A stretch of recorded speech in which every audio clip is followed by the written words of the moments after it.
अष्टावक्र और जनक की कहानी। अष्टावक्र आदि ग्रंथ। एक बार राजा जनक ने चाहा कि मैं आध्यात्मिक ज्ञान प्राप्त करूं। यह सोचकर उन्होंने 1000 गायें मंगवाई और हर एक गाय के सींग पर 20-20 मोहरें बंधवा दी और हुक्म दिया कि जो व्यक्ति शास्त्रार्थ में जीत जाए वही ये गायें ले जाए। 1 महीने तक वाद विवाद होता रहा।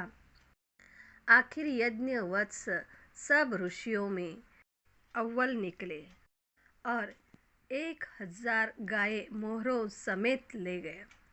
राजा ने कहा कि मैं इस तरह 1000 गायें उसको भी दूंगा जो मुझे आत्मज्ञान या ब्रह्म ज्ञान या राजयोग का बोध करा दे। यज्ञवत्स वाचक ज्ञानी थे। वाचक ज्ञान के सब सिद्धांत उन्होंने समझा दिए, मगर आत्मा का ज्ञान न करवा सके, अंदर की और न ले जा सके। आखिर राजा ने एक सिंहासन बनवा दिया और कहा कि जो भी मुझे ज्ञान दे सके वह इस सिंहासन पर आकर बैठ जाए। इसके बाद उन्होंने मुल्क के सारे महात्मा बुलाए और कहा कि मैं उतनी ही देर में ज्ञान प्राप्त करना चाहता हूँ जितनी देर घोड़े पर सवार होने में लगती है। ऋषियों ने सोचा कि ज्ञान कोई ऐसी चीज़ तो नहीं जो घोलकर मिलाया जा सके। पहले कुछ खिलाए, पढ़ाए, अभ्यास कराए, तब धीरे धीरे कुछ ज्ञान प्राप्त हो। फिर भी कईयों ने आत्मज्ञान प्राप्त कराने की कोशिश की, लेकिन जो असफल रहे, समझाने में उनको राजा जनक ने जेल में डाल दिया। इतने में अष्टावक्र जी आ गए और सिंहासन पर जाकर बैठ गए। वे शरीर से टेढ़े व कुबड़े थे। अष्ट टेढ़ों वाला है, इसलिए उनका नाम पड़ा अष्टावक्र। उन्होंने सोचा कि अगर राजा को ज्ञान न हुआ, महात्माओं के गुट को लज्जा से सिर झुकाना पड़ेगा। उन्हें देखकर सभी हंस पड़े।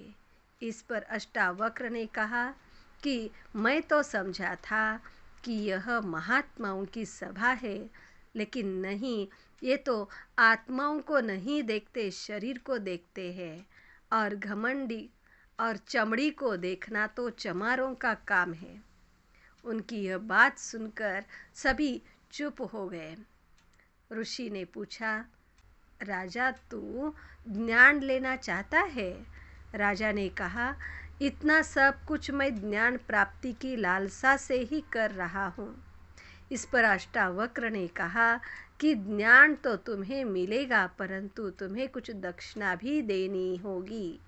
राजा ने कहा कि जो मेरे वश में है मैं उसे अवश्य दूंगा। अष्टावक्र ने कहा कि तो राजा, मैं 3 चीज़ें मांगता हूँ। मुझे तुम्हारा तन, मन और धन चाहिए। राजा ने थोड़ी देर सोचकर कहा कि मैंने दे दिया। फिर सोच लो, अष्टावक्र ने कहा। जी मैंने सोच लिया। तो राजा ने कहा, तो करो संकल्प। अष्टावक्र ने कहा। राजा ने संकल्प किया। उन दिनों रिवाज था पानी का चुल्लू भरकर संकल्प लेने का। अब अष्टावक्र ने राजा से कहा, देख राजा, तू मुझे तन मन धन दे चुका है, इसका मालिक अब मैं हूँ, तू नहीं है। तो मैं हुक्म करता हूँ कि तुम सब के जूतों में बैठ जाओ। दरबार में एकदम सन्नाटा छा गया। सब चुप हो गए। अपनी प्रजा, दरबारी सब के सामने जूतों में जाकर बैठना। मगर राजा जनक समझदार थे, जरा भी न झुंझलाए, चुपचाप जूतियों में जाकर बैठ गए। अष्टावक्र ने ऐसा इसलिए किया कि राजा से अहंकार छूट जाए। अहंकार बड़ी रुकावट है। बड़े बड़े लोग यहाँ आकर रुक जाते हैं। फिर अष्टावक्र ने कहा कि यह धन मेरा है, मेरे धन में मन न लगाना। राजा का ध्यान परिवार की ओर जाता, फिर वापस आ जाता कि नहीं, यह तो सब ऋषि का हो चुका है। राज्य, धन, धन की ओर राजा का मन बार बार जाता और वापस आ जाता कि नहीं, यह तो सब ऋषि का है।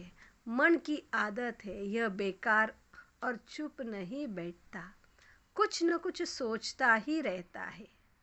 राजा के मन का यह खेल ऋषि देख रहा था। आखिर राजा आंखें बंद करके बैठ गया कि मैं बाहर न देखूं, न मेरा मन वैभव में भागे। ऋषि यही चाहता था। अपना मतलब पूरा होता देख ऋषि ने पूछा कि तू कहाँ है? राजा बोला, मैं यहाँ हूँ। इस पर ऋषि ने कहा, तू मुझे मन भी दे चुका है, खबरदार जो उसमें कोई ख्याल उठाया तो। राजा समझदार था, समझ गया कि अब मेरा अपने मन पर भी कोई अधिकार नहीं है। समझने की देर थी कि मन रुक गया।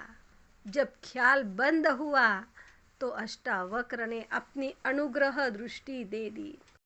रूह अंदर की यात्रा पर चल पड़ी, रूहानी मंजिल की सैर करने। अष्टावक्र ने अन्य ऋषियों को कहा कि अब राजा को बुलाओ।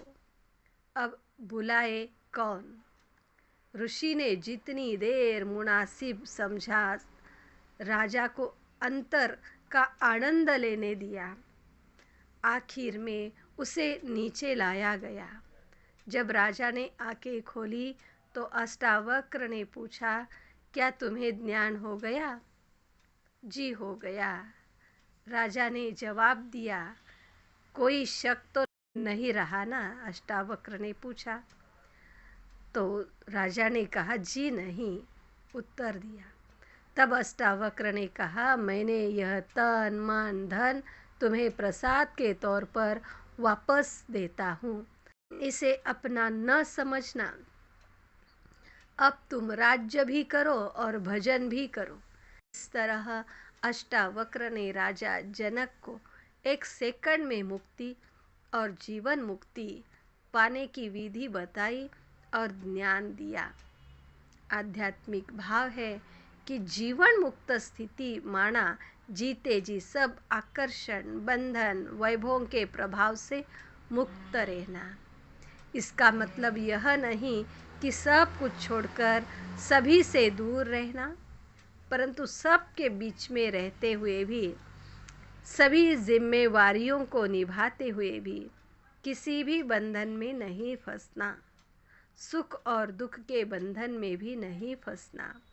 यही सच्ची जीवन मुक्त स्थिति है जो शिव बाबा सिखाते हैं।